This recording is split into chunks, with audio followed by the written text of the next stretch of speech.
There is a common known area in the rank system of each game, no matter if it is first-person shooter, a MOBA, or a game like Rocket League. Each of them come with their own version of ELO Hell.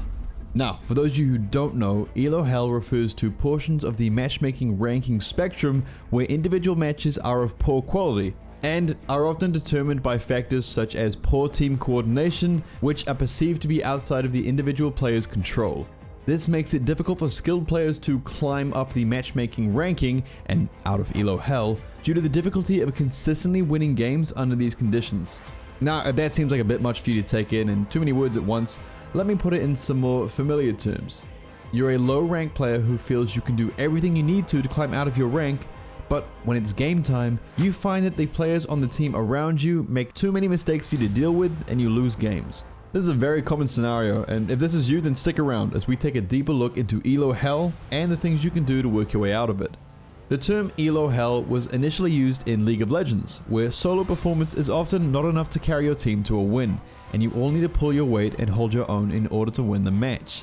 But even though the game differs significantly, ELO Hell is still very real in Rocket League. It is often found somewhere around the gold and platinum levels, although it can at times feel like every rank has its own little version of ELO Hell. Now, the reason it is so prominent in these gold and platinum ranks is because of something called the Dunning-Kruger Effect. Now, the Dunning-Kruger Effect, in simple terms, means people with limited knowledge or competence in a given situation or area greatly overestimate their own knowledge or competence in that area relative to objective criteria or to the performance of their peers or of the people in general. And even more simpler terms, you have players in ranked who think they're better than everyone else. Now, is this starting to sound a little bit familiar? Well, there's actually science behind it. There have been many studies showing that it's actually the people with the least ability that overrate their skills to the greatest extent. But when it comes down to it, what does this have to do with Rocket League? Well, this actually ties into two things that you can look at. Number one being your teammates. A lot of people say don't blame your teammates, just bring it in on yourself.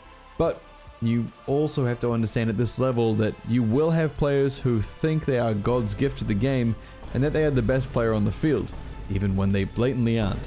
And this can cause them to make mistakes, which can then cost goals, which can then cost you the game.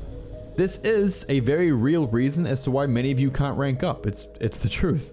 But the second thing to take away from the studies of the Dunning-Kruger Effect is looking at yourself. Do you fall into this category? Do you often overrate your own abilities and tend to think that you're not the reason you're losing games? I know personally I can have an issue with this even in my rank. I can tell you guys not to get mad at teammates, but I know firsthand that it's not always that easy, and I will find myself oftentimes getting mad at my teammates around me, even when the blame lies with me. As the saying goes, do as I say, not as I do. But that does ask the question, how do we work around this? How do we escape ELO Hell when everyone around us thinks they're the best? And we also might be thinking that we're better than everyone else as well, if we're being honest. Truthfully, there's not a simple answer. And there's not even a way to give you a single one-size-fits-all answer. But what I would say, which might contradict what people might have said in the past, is to really focus in on training your mechanics. Now I know, YouTubers will tell you that mech doesn't matter, I say it all the time, but in this situation, you have to take a step back and look at things logically. If you spend your time working on game sense, and then everyone on the field plays in a completely unconventional way that makes no sense, you are either training game sense for players that won't play properly, or you are training for those players, and then you're going to rank up and be faced with people who actually know how to play the game later on. And that's going to mess you up anyway. You can't rely on good game sense when no one is playing the way that makes sense, if that makes sense. Yes, you do need to have some good game sense, but do not go all in on this. It's like when you hear people say, I'm Diamond, but when I play with my Champ 2 friends, I have an easier time. Well, yeah, the reason for that is that, yes, gameplay has gotten harder, but it's also more readable. The game makes much more sense when more people on the pitch know what they're doing. There's less mistakes, you can get a better understanding of how things are going to play out because you can rely on your teammates to actually hit the ball. However, as we know, that's not always going to happen in these lower ranks. But when you train mechanics, rely on no one but yourself. You work on your own gameplay and you put yourself in a position where, no matter what is going on around you, you are always confident in your own ability. But when I say train mech, I do not mean go and train complicated mech, None of this advanced stuff. No flip resets, no air dribbles, blah blah blah. None of that stuff.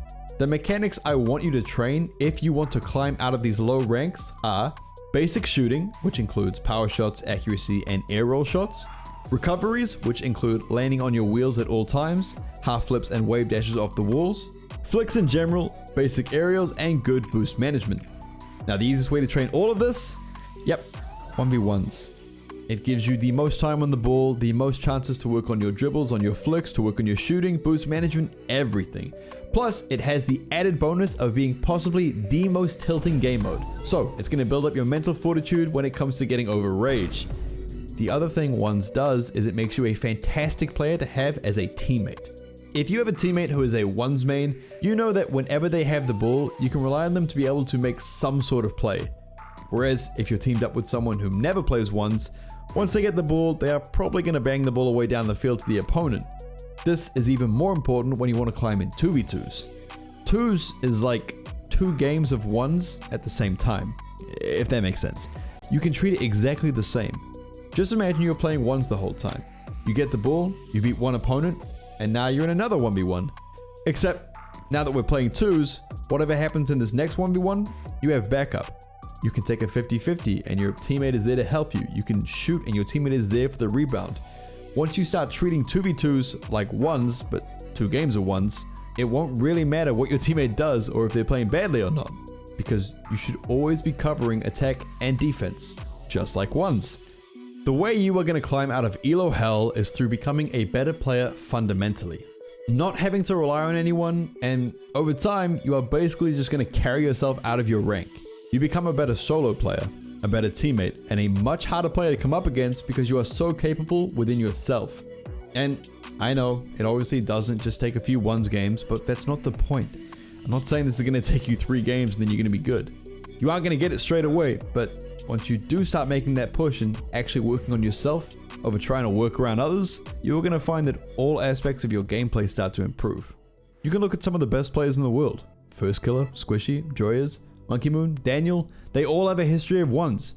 And that's not to say you absolutely need to play ones to get anywhere, but if you want to start climbing out of these low ranks, out of elo hell, and being in a position to carry all of your games, it's not a bad place to start. And for those of you who want some help with your 1v1 game, click the video on the screen now as it is going to be perfect for you.